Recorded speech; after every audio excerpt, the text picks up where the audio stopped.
Good evening.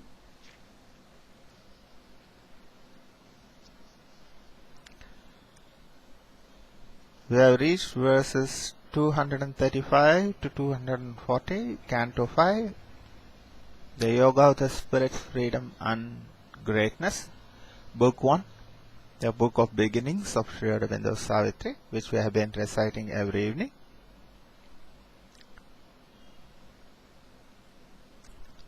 Hearing the echo of his single steps in the eternal courts of solitude, a nameless marvel fills the motionless hours. His spirit mingles with eternity's heart and bears the silence of the infinite.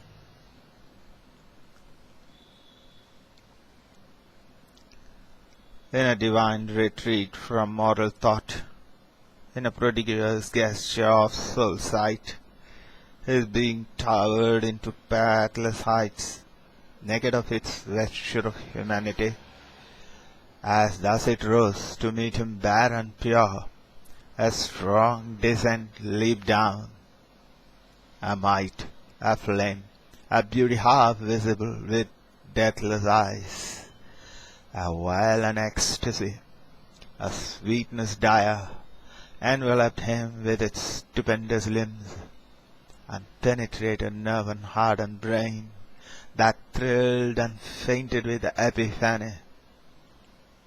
His nature shuddered in the unknown's grasp, in a moment shorter than death, longer than time, by a power more ruthless than love, happier than heaven, taken sovereignly into eternal arms, hailed and coerced by a stark absolute bliss, in a whirlwind circuit of delight and force, hurried into unimaginable depths, upborne into immeasurable heights, it was torn out from its mortality, and underwent a new and boneless change.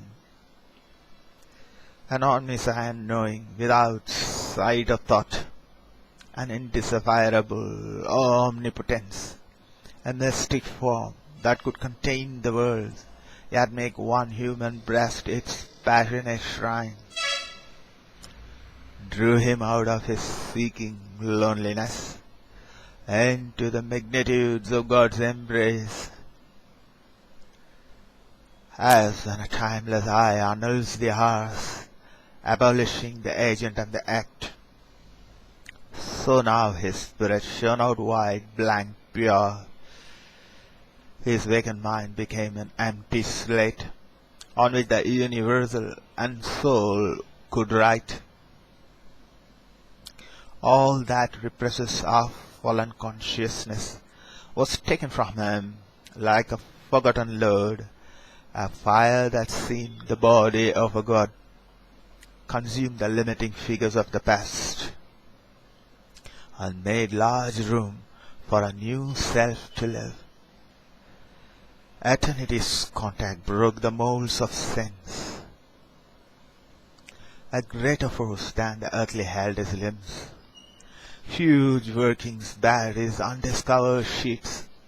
Strange energies wrought and screened tremendous hands, unwound the triple cord of mind and freed the heavenly wideness of a Godhead's gaze. As through a dress the various shape is seen, that reach through forms to the hidden absolute, a cosmic feeling and transcendent sight. Increased and heightened were the instruments. Illusion lost her aggrandizing lens, as from her failing hands the measures fell. Atomic looked the things that loomed so large, the little ego's ring could join no more. In the enormous spaces of the self, the body now seemed only a wandering shell, his mind the many-frescoed outer coat of an imperishable inhabitant. His spirit breathed a superhuman air, The imprisoned deity rent its magic fence, as with the sound of thunder and of seas, vast barriers crashed around the huge escape, immutably coeval with the world, circle and end of every hope and toil, inexorably drawn round thought and act, the fixed, immovable peripheries efface themselves beneath the incarnate straight.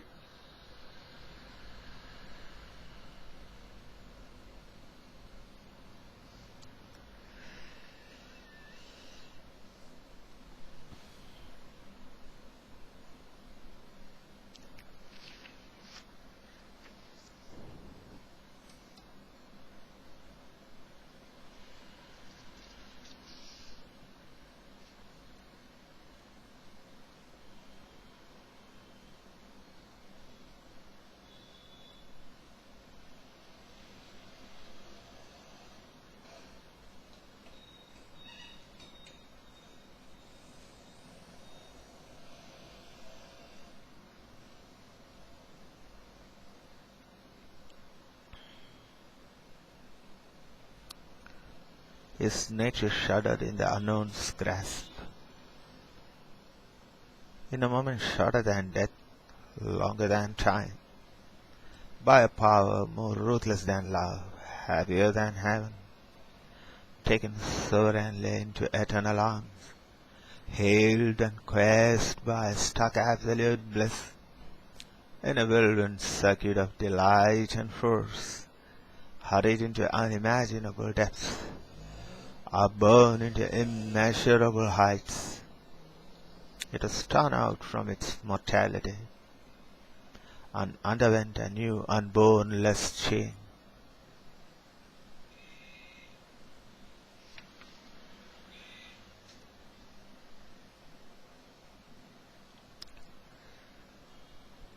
Thank you.